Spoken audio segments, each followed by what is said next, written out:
Welcome to EPG Padashala. I am K. Rajan, presently working in the Department of History, Pondicherry University. Today, we are going to deal with the subject Indian culture, and the paper is Archaeology, Principle and Methods, and the module is an introduction to dating system. And how we are fixing the date of the archaeological material or any historical document is more important in understanding the past. So the objective of this dating system is to evaluate and appreciate the human behavioral activities and their cognitive scheme in a sequential and chronological order. To understand the evolutionary or functional processes involved in the cultural past with optimum chronological control. To learn cultural development and transformation in sequential order in the means within a time scale. Why he required all this sequential order or chronological order means without chronological control, it is very difficult to understand the social evolution or political concept or technological development. Nothing you could fix in a proper manner or in a time frame without understanding the date of the material. So, in history and archaeology, so the date of the material is more important. To know about the various dating system that involved in fixing the chronology of the tangible and intangible evidences, and to seek the help of the science to precisely date the historical documents wherever you are not having any historical dates within that document, then he required the science help. Through inherent physical, chemical or biological material analysis to learn the cultural development and the transformation in sequential order. An archaeologist or historian should always keep an eye the recent developments that are taking place in the dating system. Every alternative day, new system or science is growing or science is evolving. So new better dating systems are coming up. So archaeologists must aware of this development that is happening in different disciplines like physics and chemistry. And what are the dating systems available in India, and what is the purpose of this dating system, how it helps to reconstruct the past. The main aim of the study of the past is to understand and appreciate the human behavioral activities and their cognitive scheme in a sequential or chronological order, as I told you earlier, based on the intangible and tangible evidences available in the archaeological excavation or in the field work in a given socio-economic cultural context. To realize this scheme of study, the optimum chronological control over the material is required to understand the evolutionary or functional process involved in the cultural past. So, for any interpretation, fixing a date become a priority. So, how to fix a date? Then archaeologists should know. All the dating systems that are available today could be placed under two broad categories. One is absolute dating system, another one is a relative dating system. Then what do you mean by absolute dating system? An absolute dating system is the process of determining an age of an archaeological material or any other historical document on a specified chronology. So fixing a definite chronology is the priority. And also the relative dating is the process of determining an age of an archaeological material remains based on superposition of the context. In the sense, in a stratigraphy it may be a superposition, or in other way that different type of script can tell you the relative datings, or different type of the material can tell you the the technology involved in the material also can show you the relative dating. For instance, the temple architecture, how it evolved, based on the temple architecture, we can say the relative dating can be fixed. So in archaeology, the specimens are dated based on archaeological stratigraphy, or context, or typology, and technique involved in the material. So that way, we are following a two relative dating systems. But these relative dating, sometimes it is very difficult to determine exactly or closer to the date. For instance, we are getting inscriptions, we are getting copper plates, we are getting inscribed coins, seals, sealings, and several other objects written as what we consider as a written documents. But all these inscriptions and copper plates or inscribed potsherds or seals and sealings will sometimes may not carry the king's name. It may carry some other social evidences. So these copper plates which are not having a inherent dating system, normally we go for some other dating method. But some of the historical documents provide direct dates. Something like a king's name, sometimes it gives, sometimes the original year of the king's name it gives, it is further precious, and sometimes it gives the year, that means eras, that Saha era or Kollam era, Kaliyuga era, Gupta era, Harsha era, and there are several eras are available. That also helps to determine the exact date of the historical document. But in many cases, these primary sources never carry the exact information related to the dates. So at that time, the historians or archaeologists tend to date the historical document based on the paleography of the historical document or the script, the linguistic style. So like a historical linguistic, based on the type of the language that has been expressed in the course of time. So the language has not been expressed the same way what we are expressing today. So each time scale, we are having a different type of linguistic style.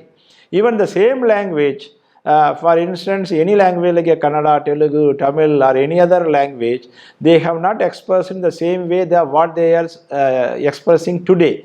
So the linguistic style has been taken into account, and the content, the way for same act, in different way they express. The land grant of the Gupta times, the land grant of the Vijayanagar times is totally different. The way they express the land grant is totally different. So based on the content that are available within the inscription, then you can date relatively whether it belongs to Gupta times or belongs to Vijayanagar times. And the context in which they are given. For instance, the trade guild inscription of South Indian trade guild inscription, where generally goes in the after 8th century AD.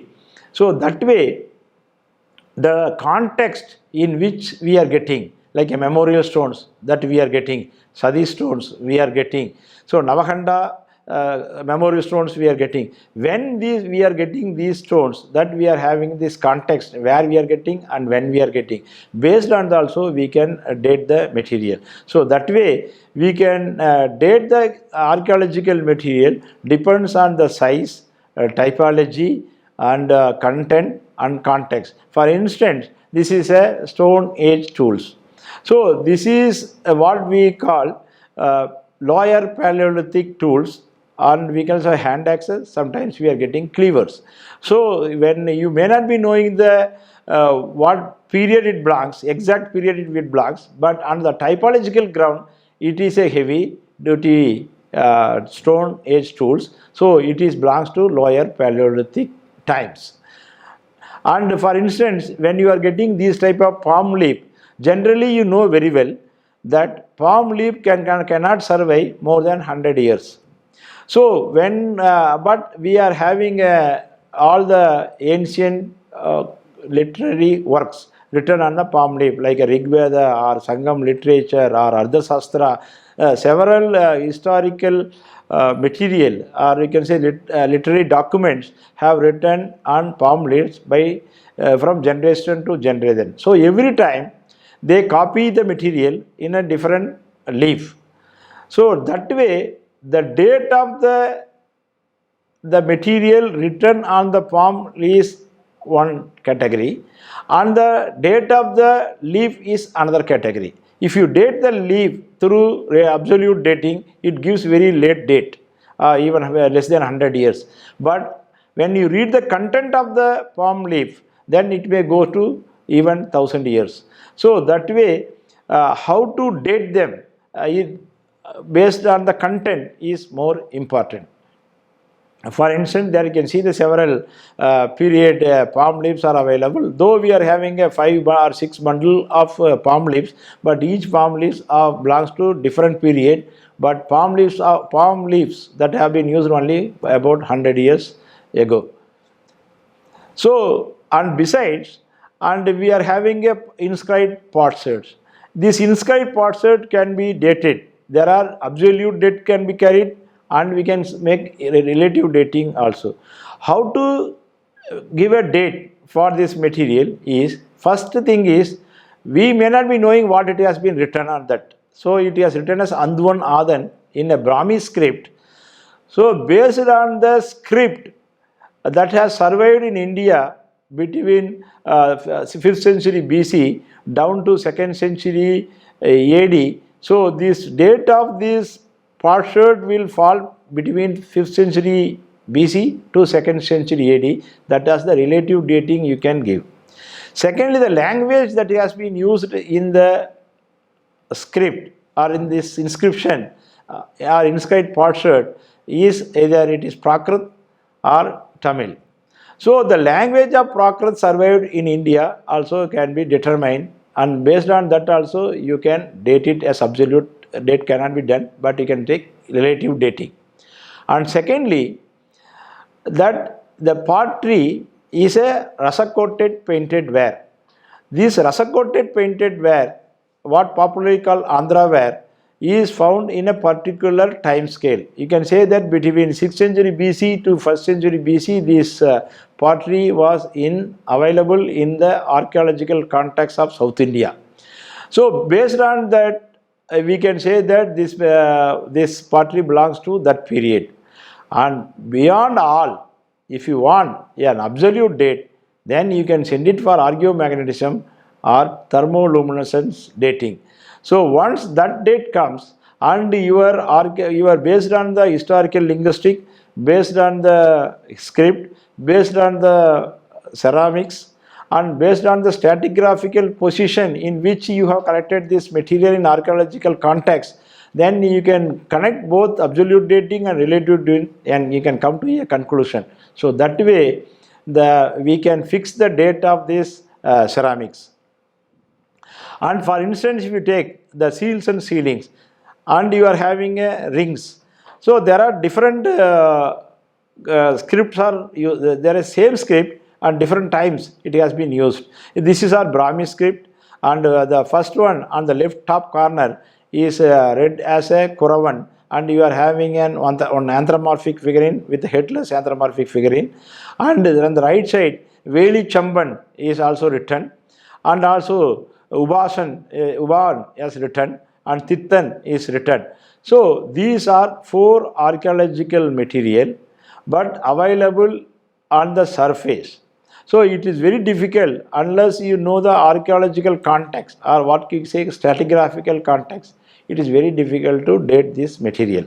So in that relative dating method, based on the script and language or paleography of the script, you can relatively date these materials. This is the way we are using the material.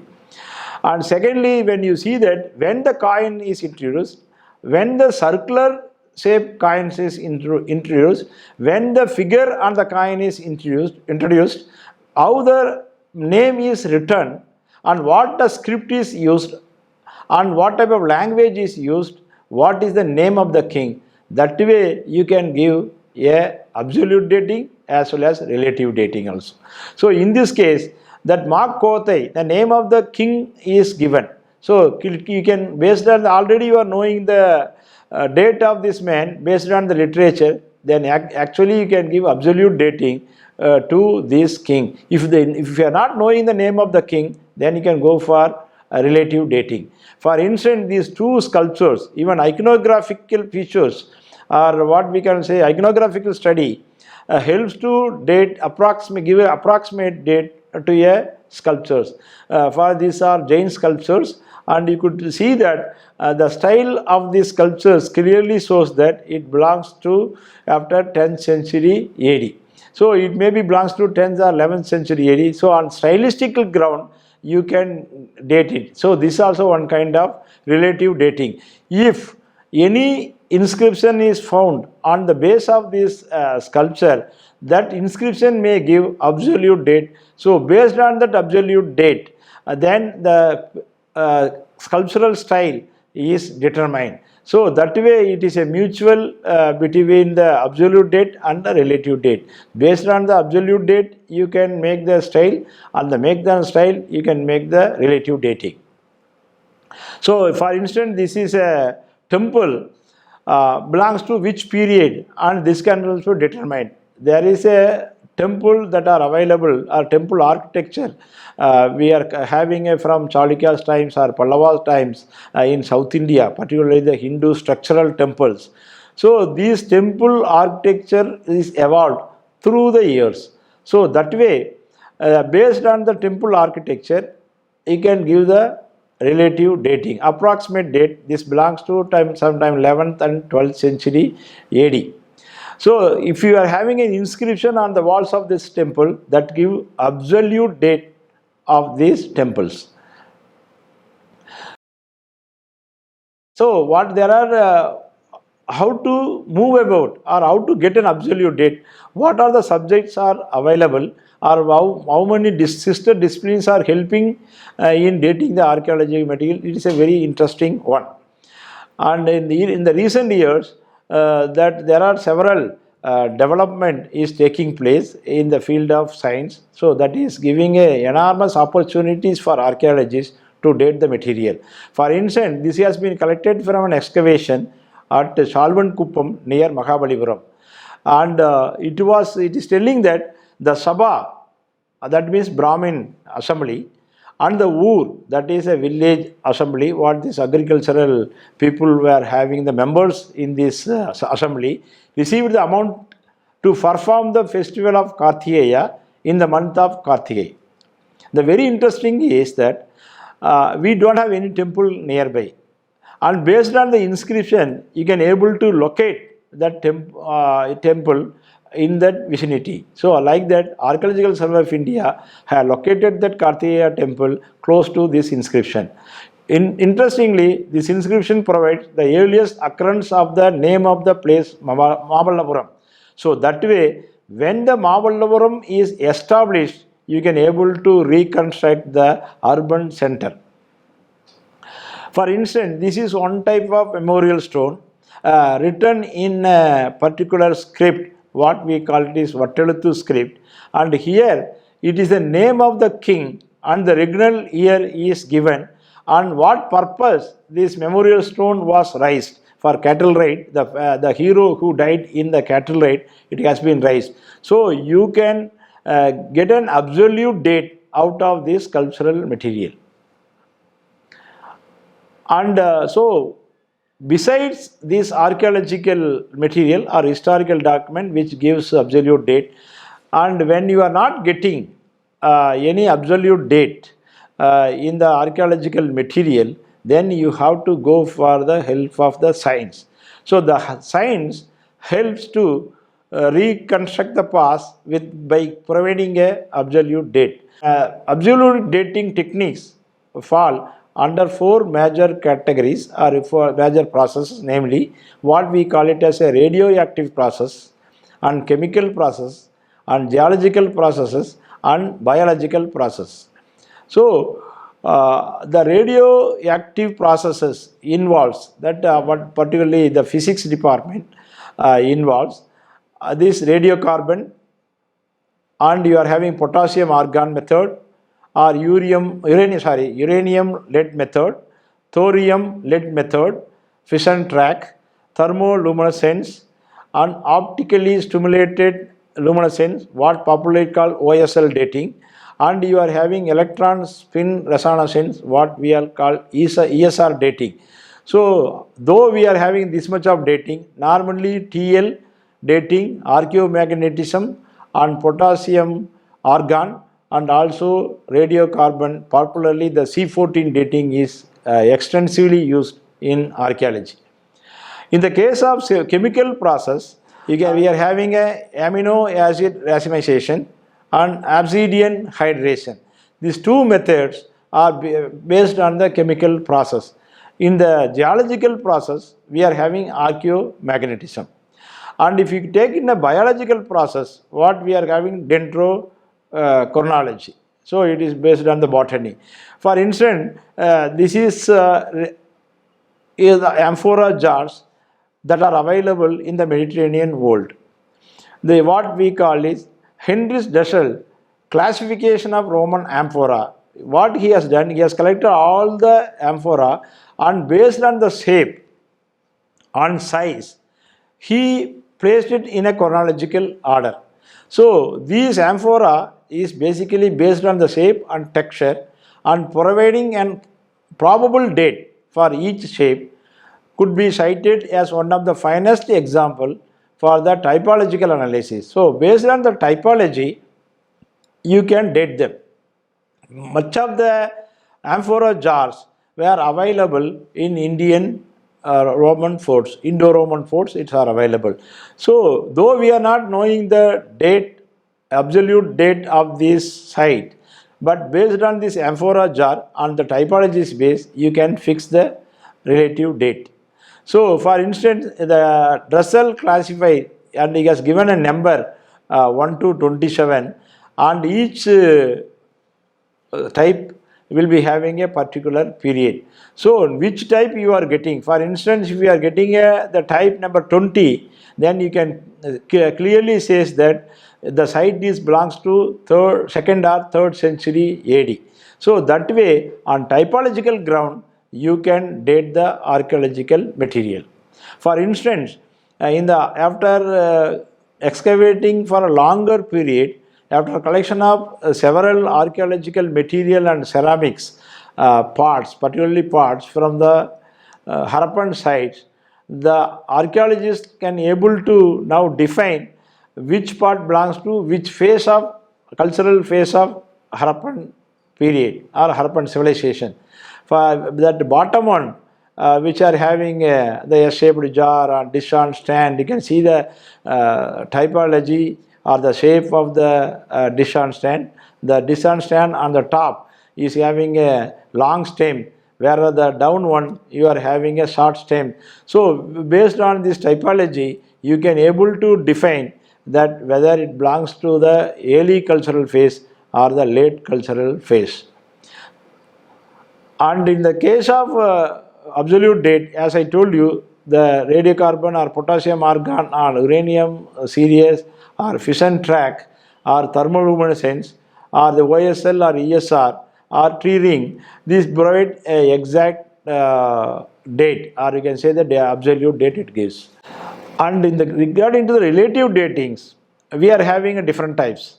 And we are having historical dating. That means based on the paleography, based on the language, based on the script, or based on the typology, you can date the historical material. That the historical documents that gives the date, that what we call historical dating. And based on the typology, what I have shown, ceramic typology or true typology, whether it is a lower Paleolithic tool or middle Paleolithic tool, upper Paleolithic tool or microlithic tool, is based on the typology, the date is given. And the sequence dating seriation means, in the sense means in the how the material has changed over the years. For if you take, or if you take any transport system that has developed in the world, we are having from Harappan times, we are having bullock cart without any spokes or without spoked wheel, and after that we are having, that has been changed through the years, and now we have reached it to the present level. So the sequence of the series and how one particular transport system has changed over the year and the type of material available, you can also give the seriation mark. On the geological time scale, we are having Pleistocene, Holocene, and based on that we can able, for the time of geological time scale, from the Holocene time onwards, we are having the agricultural production. So that way we are having world system and polar analysis, ice sheet cores, seabed deposit, and stratigraphy. So stratigraphy is extensively used in archaeological interpretation based on the archaeological stratigraphy. So that way you can give based on the content that are available in the potassium content in archaeological material or nitrogen content in the archaeological material. Based on that you can date which material is buried for a longer period of time. So based on also you can give a relative dating. In dating a Paleolithic site that runs in millions and millions of years, for instance, we got the date of 1.50 million years ago at Athirambakkam near Chennai. And we got 1.72 million years ago the Paleolithic tools at Tikoda in Madhya Pradesh. And this dating is the recent advancement that made in the field of science. But irrespective of that, some of the tools of the majority of the Stone Age tools in India has been based on the relative dating. That we are having a lower Paleolithic tools, and we are having a middle Paleolithic tools, and we are having upper Paleolithic tools, and we are having a microlithic tools, and we are having a Neolithic tools. So each tool, it is having its own shape, size, and function. For instance, if you take a lower Paleolithic tools, most of the tools are hand axe and cleavers. And in the second stage, when you are moving to the middle Paleolithic, the size has been reduced, and you are having side scrapers and small hand axes you are having in the middle Paleolithic. When you move to upper Paleolithic, on long parallel blades is considered as upper Paleolithic tools. And if you move to the microlithic, the size of the tool also reduced drastically, and we are having a very small tools. And when you go to the Neolithic level, then we are having the total shape of the tool has changed, and what we are popularly called polished stone axes. That axes and edges we are getting. Though we are getting, one is the size has changed, and one is shape has changed, and function also has changed. If you take a lower Paleolithic tools, and most of the tools are used for hunting and gathering purpose.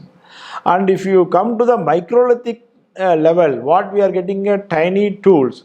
Even the climate has been changed, that subsistence pattern has been changed, and you are having the different the way they collect the food for their survival has also been changed. So not only it is changing the behavior of the human, even the environment that has been totally drastically changed, it becoming to a arid condition. And coming to the Neolithic times, what we call it as an agricultural revolution, or what we call it as a food gathering to food production stage. So far all the tools, particularly the lower Paleolithic, used for hunting purpose, and the microlithic tools are used for harvesting the wild grasses. But when you coming to the Neolithic tools, it is used for as an agricultural implement.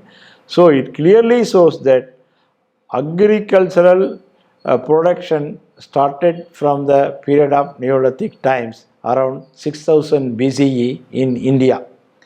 So the subsistence pattern has totally changed. Because of that agricultural production, that society is forced to stay at one place till seeding to harvesting time, the surplus production, because of the agricultural production, we are having a surplus food grains that they want to store it. So the storage requirement of storage has taken place. When they are having surplus food production or food grains, there is a amount of time that has been taken for this agricultural production. They forced to stay at one place. So the total family system is evolved, and they have started constructing a house, whether it's circular or square houses. And since they are doing a agriculture, they also started observing the monsoon pattern and what type of seeds, how to preserve the seeds. So all this all happened because of this introduction of these tools.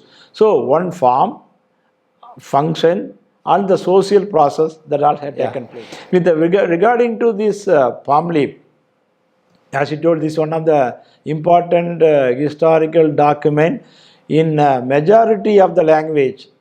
Was not aware, though like historical documents or the literature is mentioning about 64 script were used in India, but we are not getting all, because the most of the that historical documents would have been written on palm leaf.